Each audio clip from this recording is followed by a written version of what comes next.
না, আমি একদম নার্ভাস ফিল করি না। মোশাররফ ভাইয়ের সাথে কাজ করে আমি অনেক আরাম পাই, অনেক মজা লাগে। আমার কাছে অনেক কিছু শেখার থাকে এবং উনি এত ফ্রেন্ডলি, সুন্দর করে তুই এটা এভাবে না করে এভাবে করতে পারিস। এরকম করে দেখিয়ে তারপর ওনার সাথে কাজটা ডিফারেন্ট ওয়েতে খুব সুন্দর করে হয়ে যায়। যে এই কাজ করছি মনেই হয়। আমার ক্যারেক্টারে ঢুকে যেতে খুব ভালো লাগে। আমার অ্যাক্টিং ভালোই লাগে যে আমি ডিফারেন্ট একটা পারসন হয়ে তার ইমোশনস, তার যেই স্ট্রাগলিং বা ইমোশনাল ড্যামেজ সবকিছু একসাথে ক্যারি করে আমি গিয়ে যখন স্ক্রিনে প্রেজেন্ট করতে পারি আমার এটা খুব আনন্দ লাগে। আমি খুব আরাম পাই এই কাজটা।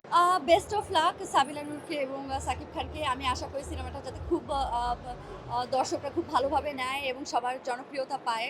এটাই। ঈদে নাটক করেছি, এছাড়া কি আমার একটা সিনেমা আসার কথা আছে কিন্তু আমি এখন ওই ব্যাপারটা নিয়ে শিওর না তো একদম কনফার্ম করতে পারছি না এই সিনেমাটা এবার ঈদে আসছে কিনা। সিনেমা তো করেছি, এর মধ্যে ২ টা আরো ৩ টার আমার গিয়ে শুটিং শেষ হয়ে গেছে, পোস্ট প্রোডাকশনের কাজও শেষ। এখন জাস্ট রাইট টাইমে রিলিজ দেওয়াটা বাকি।